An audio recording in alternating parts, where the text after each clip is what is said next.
Hello everyone, आप सभी का स्वागत है आपके अपने प्यारे से यूट्यूब चैनल विद्या जपरूस में।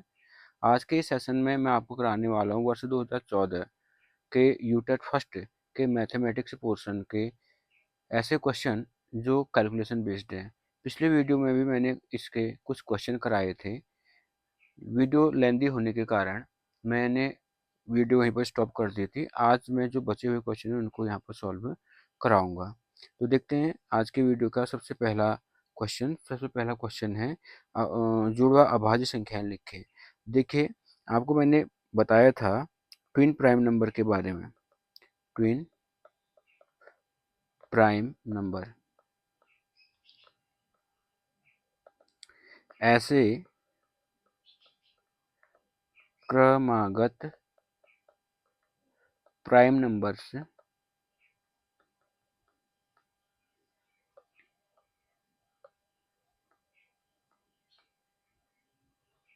जिनके बीच अंतर 2 हो।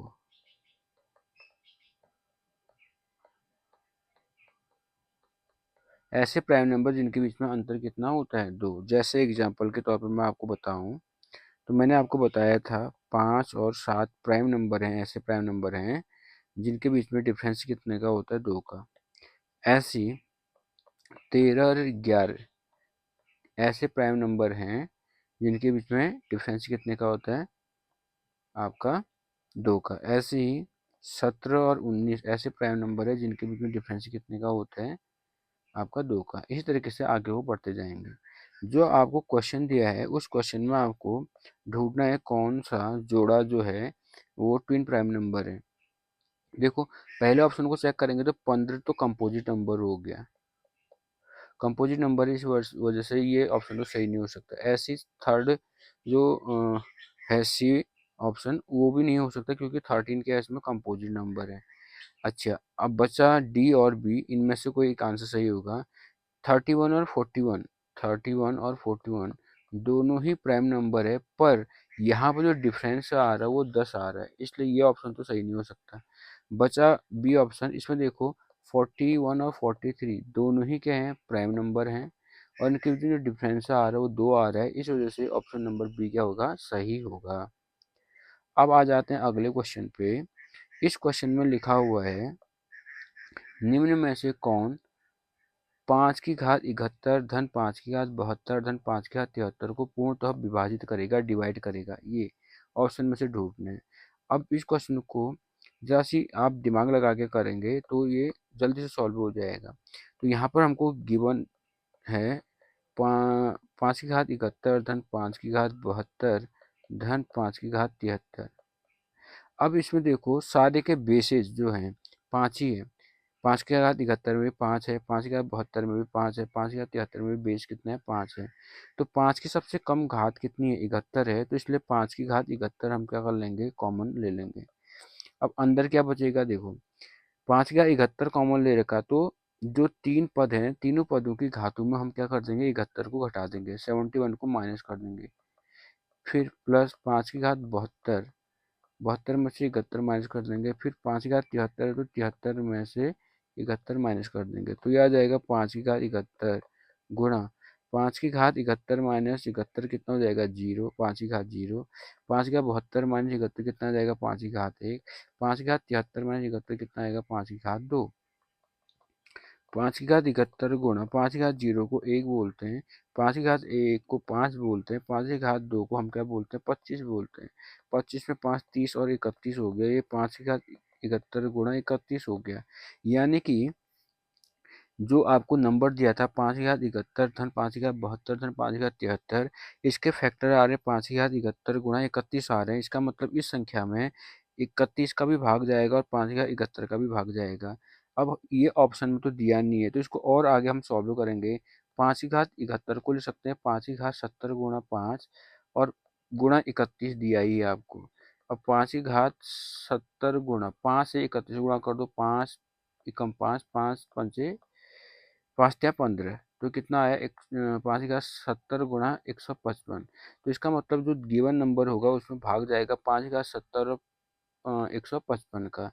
यहाँ पर जो आपको ऑप्शन दिए हैं उसमें ऑप्शन जो आपका बी है वो सही है। ठीक है, अब आ जाते हैं 104 क्वेश्चन पे। यहाँ पर लिखा है एक तार को कुछ छोटे टुकड़ों में काटा गया है। एक तार है आपके पास, इसके छोटे छोटे टुकड़े ऐसे बनाए गए हैं, बराबर टुकड़े। ठीक है, अब इन टुकड़ों से क्या बनाया गया है, वर्ग। ऐसे वर्ग बना दिया गया है। हर एक टुकड़े से, हर एक छोटे टुकड़े से क्या बना दिया गया है, यहाँ पर वर्ग बना दिया गया है। ठीक है, अब प्रत्येक वर्ग की जो भुजा है वो 3 सेंटीमीटर है, ऐसा आपको दिया हुआ है यहाँ पर। यदि सभी छोटे वर्गों का कुल क्षेत्रफल 108 वर्ग सेंटीमीटर हो, तब तार की वास्तविक लंबाई, यानी कि हमको जो बड़ा टुकड़ा था तार का, सबसे पहला जो टुकड़ा था जिस तार को काटा गया है, उसकी वास्तविक लंबाई हमको ज्ञात करनी है। देखो इस क्वेश्चन को कैसे करते हैं, समझने का खेल है सब। तो देखो एक छोटे वर्ग का क्षेत्रफल निकालेंगे। एक छोटे वर्ग की जो भुजा है वो आपको कितनी दी है, 3 सेंटीमीटर, यानी कि a बराबर 3 दे दिया। तो छोटे वर्ग का क्षेत्रफल निकाल लेंगे। आपको मालूम है वर्ग का क्षेत्रफल होता है भुजा गुणा भुजा, यानी कि a इंटू ए। 3 गुणा 3 कितना जाएगा, 9। अगर आपको मालूम है कि सभी वर्गों का क्षेत्रफल, कुल क्षेत्रफल कितना दे रखा है, 108, तो वर्गों की संख्या निकाल लेंगे। वर्गों की संख्या कैसे निकालेंगे, कुल क्षेत्रफल में भाग दे देंगे हम किसका, एक वर्ग का क्षेत्रफल। वर्ग का जो क्षेत्रफल होगा उसका, कुल क्षेत्रफल है 108, उसे भाग देंगे हम 9 का। 9 का भाग इसमें जाता है 9 एकम 9, 9 दूना 18, तो कुल वर्गों की संख्या कितनी निकल जाएगी, 12। यानी कि बड़े तार को 12 छोटे टुकड़ों में क्या किया गया है, बांटा गया है, क्योंकि 12 वर्ग आ रहे हैं। ठीक है, तो इसका मतलब 12 टुकड़े बनेंगे। इसका मतलब क्या हुआ, 12 वर्गों का जो परिमाप होगा वो किसके बराबर होगा, कुल तार की वास्तविक लंबाई के बराबर होगा। समझ में बात आ गई। एक वर्ग का परिमाप निकाल लेते हैं। एक वर्ग का परिमाप,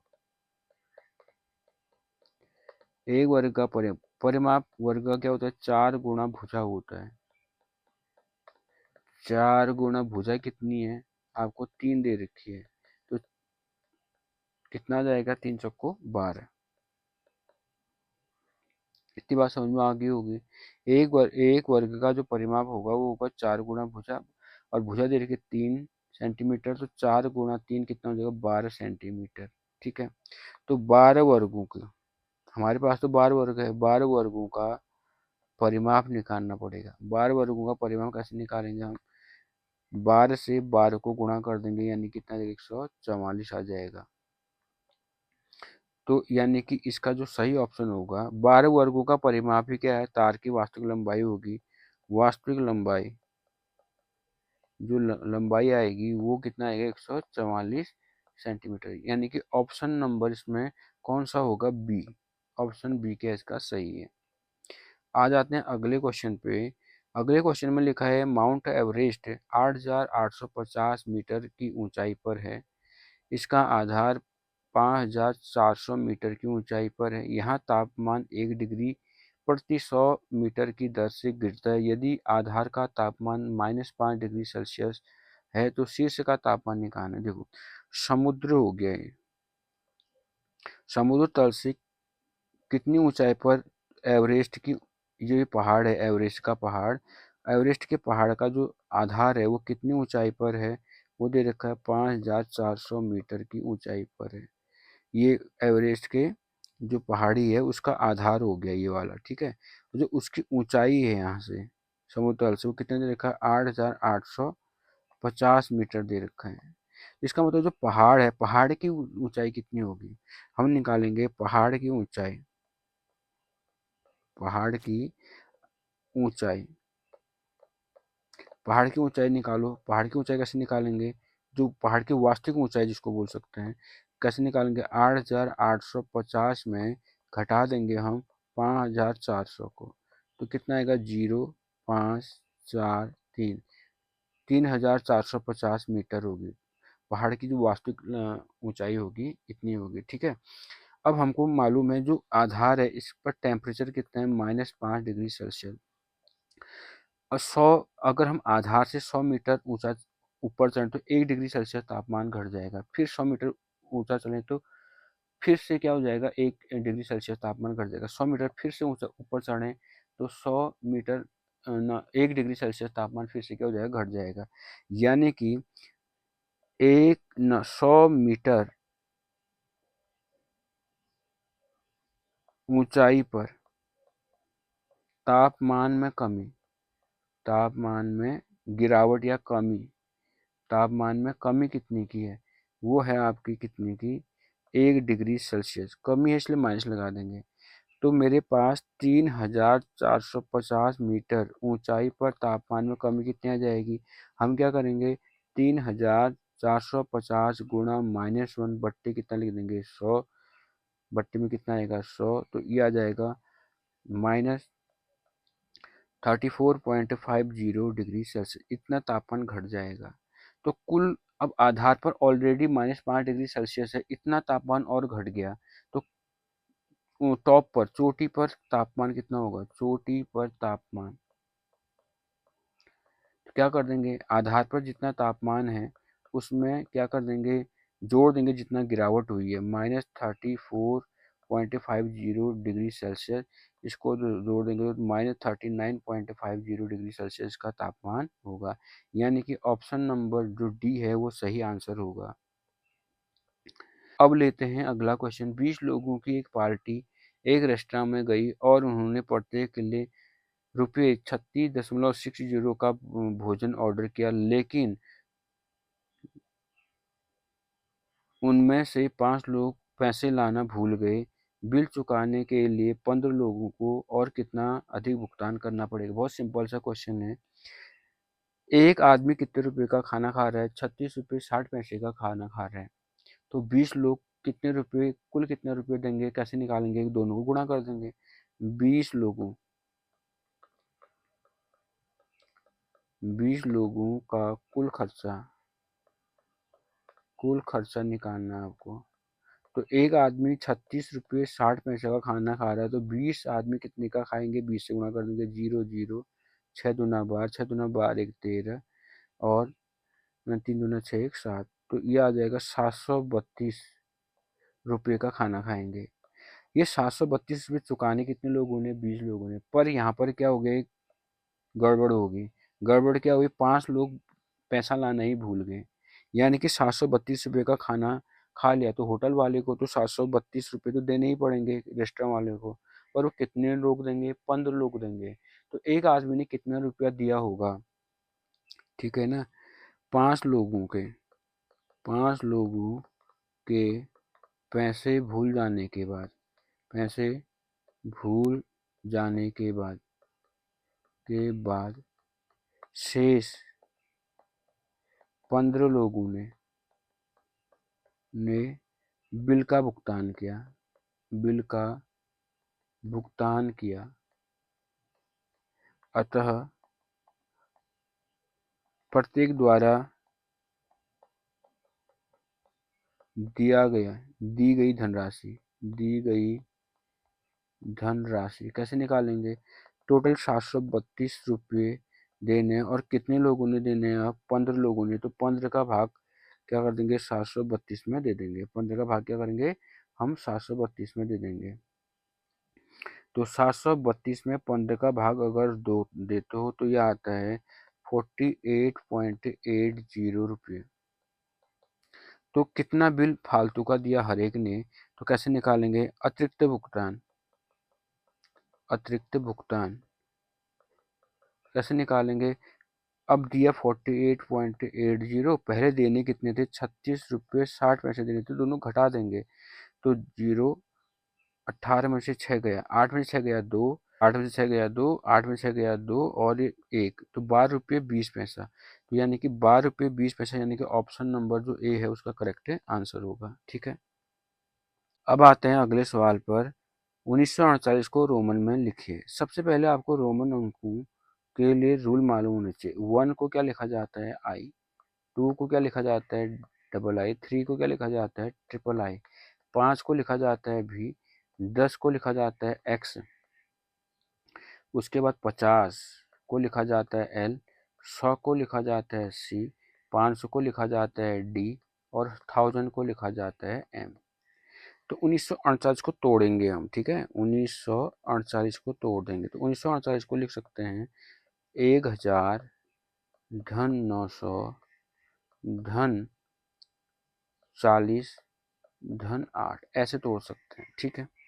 अब आपको मालूम है 1000 को तो बोलते हैं क्या, मैंने बताया था 1000 को क्या बोलते हैं एम। 900 को लिख सकते हैं, क्या लिख सकते हैं, 900 को लिख सकते हैं 1000 माइनस 100 लिख सकते हैं, और 40 को लिख सकते हैं 50 ऋण 10, और 8 को लिख सकते हैं 5 धन 3। अब जिस तरीके से मैं इनको तोड़ा उसी तरीके से इनको लिखने का रूल भी होता है। 1000 को एम लिख दिया, यहाँ पर भी क्या कर दिया हमने एम लिखा, 1000 के लिए क्या लिखा एम, घटा रखा है तो लेफ्ट साइड में लिखेंगे, कितना घटा रखा है 100 को क्या बोलते हैं हम सी लेफ्ट साइड में लिख देंगे, ठीक है, सी को क्या लिख देंगे लेफ्ट साइड में लिख देंगे ऐसे। फिर क्या है 50 को क्या लिखेंगे, 50 को लिखेंगे मैंने बताया था एल, इसमें घटा कितना रखा है 10, घटा रखा है तो लेफ्ट साइड में लिखेंगे एल के, कितना घटा रखा है 10, 10 का मतलब क्या होगा एक्स। फिर क्या है 5 को लिखते हैं भी, फिर जोड़ रखा है तो राइट साइड में लिखेंगे, कितना जोड़ रखा है 3, तो 3 को क्या बोलेंगे ट्रिपल आई। तो ये बन गया इसका सही ऑप्शन, यानी कि MCM XL V triple I, यानी कि इसका ऑप्शन नंबर क्या निकल रहा है, इसका बी सही आंसर निकल रहा है। किसी सम अष्टभुज की समरूपता की कितनी रेखाएं होती हैं, यानी कि लाइन ऑफ सिमेट्री कितनी होती है किसी क्या ऑक्टागन में निकालने हैं। तो हमको मालूम है रेगुलर जो पॉलीगन होता है में लाइन ऑफ जो सिमेट्री होती है वो कितनी होती है, number of side in polygon, regular polygon. अब सम अष्टभुज बोल रखा है तो रेगुलर पॉलीगन हुआ, कितनी साइड हुई इसमें 8, तो इसमें लाइन ऑफ सिमेट्री कितनी आ जाएंगी 8, यानी कि ऑप्शन नंबर डी क्या हो जाएगा सही आंसर होगा। अब आ जाते हैं अगले क्वेश्चन पे। देखिए यहाँ पर क्या बोला है 1 whole 1/3 plus 1 whole 1/2 plus 1 whole 1/9 में वह छोटी से छोटी भिन्न क्या जोड़ें जिससे परिणाम पूर्णांक बन जाए। हमको पूर्णांक परिणाम लेके आना, पूर्णांक किसको बोलते हैं मैंने आपको बताया था, ठीक है। अब यहाँ पर दिया है 1 whole 1/3 plus 1 whole 1/2 plus 1 whole 1/9 दिया है। 1 होल 1/3 को लिख सकते हैं 1 प्लस 1/3, 1 होल 1/2 को लिख सकते हैं 1 होल 1/2 न 1 प्लस 1/2, और 1 होल 1/9 को लिख सकते हैं 1 प्लस 1/9। आप इसमें देखें 1 प्लस 1 प्लस 1 कितना हो जाएगा 3, प्लस 1/3 प्लस 1/2 प्लस 1/9।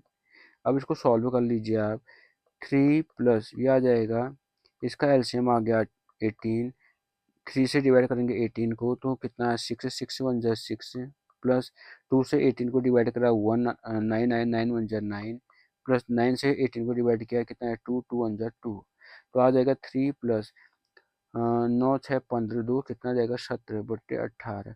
ये जो फ्रैक्शन निकली इसमें मैं कौन सी फ्रैक्शन जोड़ रहा हूँ, एफ जोड़ रहा हूँ, तो न्यूनतम पूर्णांक क्या बन जाए, परिणाम पूर्णांक बन जाए। बोलो तो 3 के बाद आने वाला पूर्णांक कौन सा होता है 4 होता है, तो 3 के जस्ट बाद कौन सा पूर्णांक आता है 4, तो इसमें एफ जोड़ने के बाद 4 आएगा, तो 17/18 प्लस एफ बराबर 4 माइनस 3 कर देंगे, इसको 3 को क्या कर दे ट्रांसपोज, तो एफ इक्वल टू निकल गया 4 में से 3 माइनस करने के बाद 1 आ जाएगा, 17/18 को ट्रांसपोज कर दिया तो -17/18 आ गया, तो 1/18 इसका करेक्ट आंसर है। इस जो गिवन क्वेश्चन है इसमें कोई भी ऑप्शन इससे मैच नहीं कर रहा है, यानी कि क्वेश्चन में कोई ना कोई दिक्कत होगी। यहाँ पर क्वेश्चन के अकॉर्डिंग सही आंसर क्या होगा 1/18 आएगा। अब अगले क्वेश्चन को देखते हैं, दो वर्गों की भुजाएं दे रखी हैं x तथा 2x + 1, उनके परिमापों का क्षेत्रफल 100 सेंटीमीटर है, तो बड़े वर्ग का क्षेत्रफल निकालना है। देखो बड़ा वर्ग कौन सा होगा, छोटा वर्ग कौन सा, अगर इसका अंदाजन आपको नहीं आ पा रहा है तो हम क्या करेंगे, इसमें पहले x की वैल्यू निकाल लेंगे, उसके बाद चेक कर लेंगे बड़ा कौन छोटा कौन। वैसे बड़ा होगा 2x+1, ठीक है। अब इसमें दे रखा है वर्गों के परिमापों का योग, यानी पहले वर्ग का परिमाप धन दूसरे का परिमाप, योग कितना दे रखा है इसका 100 सेंटीमीटर। तो पहले का परिमाप क्या हो जाएगा, 4 गुणा भुजा भी बताया था मैंने थोड़ी देर पहले। दूसरे का आ जाएगा 4 गुणा भुजा, दूसरे की क्या आ जाएगी 2x+1 इक्वल टू कितना हो जाएगा 100। तो ये होगा 4x+8x+4 इक्वल टू 100। सॉल्व कर दिया मैंने, तो 8 4 कितना होगा 12x, कितना हो जाएगा 12x हो गया ये, धन 4 बराबर कितना आएगा 100। तो 12x बराबर जाएगा 100 में से 4 क्या कर देंगे माइनस, तो 12x बराबर आ जाएगा 96। तो x बराबर आ जाएगा 96 डिवाइड 12। तो ये आ जाएगा कितना 12×8 = 96, 8 बार। तो x का मान कितना निकल गया 8। तो इसमें से हम पहले का क्षेत्रफल, पहले वर्ग का क्षेत्रफल होता है भुजा स्क्वायर, यानी कि 8 × 8, 8×8 कितना आ जाएगा 64। दूसरे का क्या आ जाएगा, दूसरे का भी भुजा स्क्वायर ही तो होगा, तो क्या लिखेंगे 2x+1 का होल स्क्वायर। तो 2 × x कितना 8 धन 1 का होल स्क्वायर, 8 × 2 = 16 धन 1 का होल स्क्वायर, 70 का स्क्वायर। तो ये आ जाएगा 289। तो बड़े वर्ग का क्षेत्रफल ज़्यादा आ जाएगा, तो यानी कि 289 इसका करेक्ट आंसर होगा, ऑप्शन नंबर डी आ रहा है जो कि। अब देखते हैं हम अगला क्वेश्चन। अगले क्वेश्चन में देखिए, यदि a³ बराबर दे रखा है 1+7, 3³ इक्वल दे रखा है 1+7+b और 4³ इक्वल दे रखा है 1+7+c, तो a+b+c का मान निकालना। देखिए a³ बराबर आ रखा 1+7, 1+7 कितना होता है 8। तो a बराबर आ जाएगा क्यूब रूट ले लेंगे 8 का, कितना आ जाता है 2। अगला दे रखा है 1+7+b बराबर क्या दे रखा है 3 का क्यूब, और 1+7 कितना 8, 8+b इक्वल टू कितना जाएगा 27, क्योंकि 3 का क्यूब 27 होता है। b इक्वल टू आ जाएगा 27 - 8 यानी कि 19। ठीक हो गया। अगला दे रखा है मुझे 1+7+c बराबर दे रखा है 4 का क्यूब। क्या दे रखा है 4 का क्यूब। तो 8+c इक्वल टू आ जाएगा 64, क्योंकि 1+7 8 हो जाएगा, 4 का क्यूब कितना होता है 64 होता है। तो c बराबर आ जाएगा 64 - 8 यानी कि 56। अब मुझे निकालना है इसमें a+b+c, a+b+c। a का मान है 2, b का मान है 19 और c का मान है 56। तो देखो 56 में से 56 में 2 जोड़ दिया कितना हो जाएगा 58, 58 में b जोड़ देता हूँ 78 और 78 में a घटा देता हूँ कितना 77। तो ये इसका आंसर करेक्ट आंसर आ गया सी। तो सी ऑप्शन इसका सही रहेगा। अब देखिए 116वां क्वेश्चन बना रहा हूँ मैं यहाँ पर। 10 संख्याओं का माध्य 20 है। 10 संख्याओं का माध्य क्या दे रखा है 20। 10 संख्याओं का माध्य, माध्य मतलब औसत, औसत बराबर कितना दे रखा है 0। 10 संख्याओं का माध्य कितना दे रखा है 0। तो 10 संख्याओं का योगफल दे देते हैं, 10 संख्याओं का योग निकाल देते हैं। कितना हो जाएगा औसत गुणा संख्याएं, जो औसत है गुणा संख्याएं। औसत कितना है 0, संख्याएं कितनी है 10, तो कितना जाएगा 0। 0 से 10 गुणा करके कितना आएगा 0 ही आएगा। अब मुझे क्या कर रहा है इन दो संख्याओं में बहुत, यदि इन संख्याओं में 72 और -12 को शामिल कर दिया, इन संख्याओं के साथ 2 संख्याएं और शामिल कर दी, 10 पहले से थी 2 और शामिल कर दी, कितनी होगी 12। तो 12 संख्याओं का योग निकाल लेता हूँ। 12 संख्याओं का योग कैसे निकालूंगा, 10 संख्याओं का योग में 2 संख्याओं को और जोड़ दूंगा। 10 संख्याओं का योगफल 0 आ रहा है, उसमें क्या जोड़ूंगा 2 संख्याएं जो मुझे दे रखी है 72 और -12, इनको जोड़ दूंगा तो कितना जाएगा ये 60। 72 में 12 घटा देंगे 60 आ जाएगा। तो 12 संख्याओं का माध्य, नया माध्य यानी कि 12 संख्याओं का माध्य निकालना है। तो क्या करूंगा 60 में डिवाइड कर दूंगा 12 से, कितना जाएगा 5। तो इसका ऑप्शन नंबर डी क्या आ रहा है करेक्ट आंसर आ रहा है। आइए अब देखते हैं अगला क्वेश्चन। अगले क्वेश्चन में दिया है नीचे दिए गए पाई चार्ट में किसी कृषि फर्म में चावल गेहूं दाल सब्जी के कुल उत्पादन का तुलनात्मक अध्ययन किया गया है। पाई चार्ट का अध्ययन कर निम्नलिखित प्रश्नों के उत्तर दीजिए। तो देखो क्या दिया है, गेहूं के उत्पादन का केंद्रीय कोण, गेहूं वाला पोर्शन कौन सा है इसमें, ये वाला, केंद्रीय कोण कितना लिखा, 30 डिग्री। तो ऑप्शन नंबर ए सही हो गया।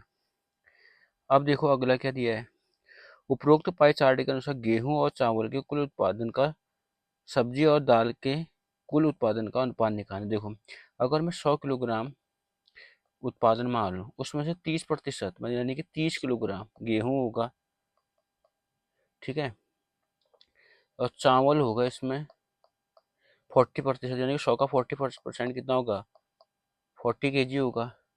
इसमें दाल 10% दे रखी है, यानी कि 100 का 10% कितना होता है, 10 किलोग्राम दाल होगी। सब्जी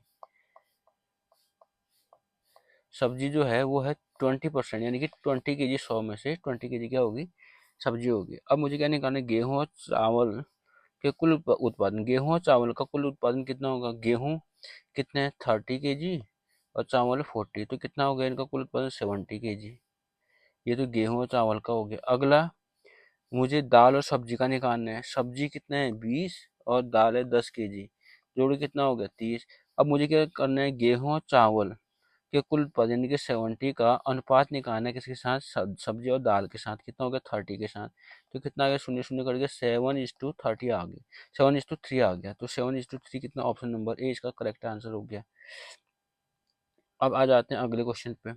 यदि कृषि फॉर्म में चावल गेहूं दाल सब्जी का कुल उत्पादन 5000 किलोग्राम है, तो चावल का उत्पादन कितना होगा। अरे बहुत सिंपल सा क्वेश्चन है, कुल उत्पादन कितने हैं, 50,000 किलोग्राम, सॉरी 50,000 किलोग्राम है, तो मुझे चावल का उत्पादन निकालना। तो मेरे को बताया था यहाँ जो पाई चार्ट है उसमें चावल का उत्पादन 40% है, यानी कि 50,000 किलोग्राम का 40% निकाल देंगे, यानी कि 50,000 किलोग्राम का कितना परसेंट निकालेंगे, 40% निकालेंगे। और 40% निकालने के लिए क्या करेंगे, 50,000 गुना 40 अपॉन क्या लिखेंगे, 100। दो शून्य दो शून्य कट गया, 1 2 3 शून्य है, 1 2 3 शून्य, 5 को 20, तो ये निकल गया 20,000 किलोग्राम, यानी कि ऑप्शन नंबर डी क्या हो गया, इसका करेक्ट आंसर हो गया। अब देखते हैं अगला क्वेश्चन। अगला क्वेश्चन दिया हुआ है आपको, यदि x बराबर -1 की पावर में 1 धन -1 की पावर में 2 धन डॉट डॉट डॉट डॉट धन -1 की पावर में 2009 दिया हुआ है, ठीक है। इसी तरीके से y बराबर दे रखा है -1 की पावर में 1 माइनस -1 की पावर में 2 प्लस -1 की पावर में 3 प्लस सॉरी माइनस -1 की पावर में 4 plus dot dot dot plus -1 की पावर में 2009 दे रखा है, ठीक है। अब देखिए करना कैसे क्वेश्चन को, काफ़ी टेक्निकल क्वेश्चन है। देखो -1 की पावर में 1 प्लस -1 की पावर में 2 प्लस, इसी को आगे बढ़ा रहा हूँ, -1 की पावर में कितना आएगा 3, फिर कितना आएगा प्लस -1 की पावर में 4 plus dot dot dot dot plus -1 की पावर में 2009 दे रखा आपको। इसमें मैं एक काम कर लेता हूँ, इसमें एक काम ये कर रहा हूँ कि इसमें मैंने क्या कर दिया, -1 की पावर में 2010 जोड़ दिया और घटा भी दिया, -1 की पावर में 2010 मैंने घटा भी दिया, ठीक है। अब देखो इसकी -1 की पावर, ये ऑड पावर है, ये इवन है, ये ऑड है, ये इवन है, ऐसे चलते जाएगा, ठीक है। ऑड इवन ऐसे चलाते जाएंगे इसको। तो देखो -1 की पावर जब ऑड होगी तो -1 आ जाएगा, ठीक है, प्लस -1 की पावर में इवन होगा तो +1 आ जाएगा, यानी कि एक इवन एक ऑड लेते हैं। देखो यहाँ पर इसको अलग से सॉल्व करके बताता हूँ मैं। -1 की पावर में -1 की पावर में ऑड नंबर लेते हो तो ये -1 आता है, -1 की पावर में इवन लोगे तो ये +1 आ जाएगा, तो -1 + 1 कितना हो जाएगा 0। तो एक ऑड एक इवन लोगे तो कैंसिल आउट हो जाएगा, एक ऑड एक इवन लोगे तो कैंसिल आउट हो जाएगा, एक ऑड एक इवन लोगे तो कैंसिल आउट हो जाएगा। तो क्या बच जाएगा मेरे पास, केवल और केवल यहाँ पर बचेगा, क्या बचेगा, -1 की पावर में 2010। तो -1 की पावर 2010 कितना हो जाएगा, इवन है, ये इवन है तो क्या हो जाएगा 1। तो x की x इक्वल टू कितना आ गया 1, ना सॉरी -1। अब दिमाग लगाना सेकंड वाले में, देखो -1 की पावर 1 माइनस -1 की पावर 2 प्लस -1 की पावर 3 माइनस -1 की power 4 plus dot dot dot plus -1 की पावर 2009। अब मैं इसमें एक काम कर देता हूँ। क्या काम कर रहा हूँ मैं इसमें? -1 की पावर 2010, -1 की पावर 2010 को घटा भी दिया, इसी को जोड़ भी देता हूँ, -1 की पावर 2010। अब ध्यान से देखिए, इसमें जब -1 की पावर में 1 है तो ऑड नंबर है ना, ऑड नंबर है तो ये -1 रहा, और -1 की पावर में इवन है तो क्या रहा, 1 रहा।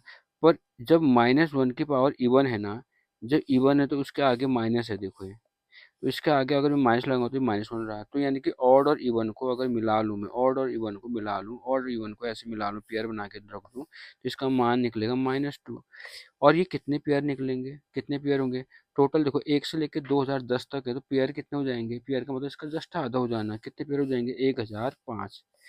और फिर इसमें प्लस करना है मेरे को, -1 की पावर में 2010। अब 1005 को 2 से गुणा करोगे कितना आएगा? 2010 ही निकलेगा। इसके आगे माइनस से माइनस लगा दिया, प्लस -1 की पावर 2010 है, यानी कि -1 की पावर में इवन नंबर है, इवन आने का मतलब क्या हो गया? +1 हो जाएगा इसका। तो कितना आएगा? इसको -2010 प्लस 1 कितना जाएगा? -2009 आ जाएगा। ठीक है, आई होप यहाँ तक आपको बात समझ में आ गई होगी। अब देखते हैं इसके आगे, मुझे निकालना है क्या? मुझे निकालना है x माइनस वाई। अब मुझे निकालना है x माइनस वाई। एक्स का मान कितना है मेरे भाई? x का मान है -1, माइनस वाई का मान कितना है? -2009 है। तो कितना है? -1, माइनस माइनस क्या हो जाएगा? प्लस 2009। तो 2009 प्लस में 1 माइनस में तो घटा देंगे, कितना आएगा? 2008। इसका करेक्ट आंसर निकलेगा 2008, यानी कि ऑप्शन नंबर बी इसका करेक्ट होगा। आई होप ये वीडियो आपको पसंद आई होगी।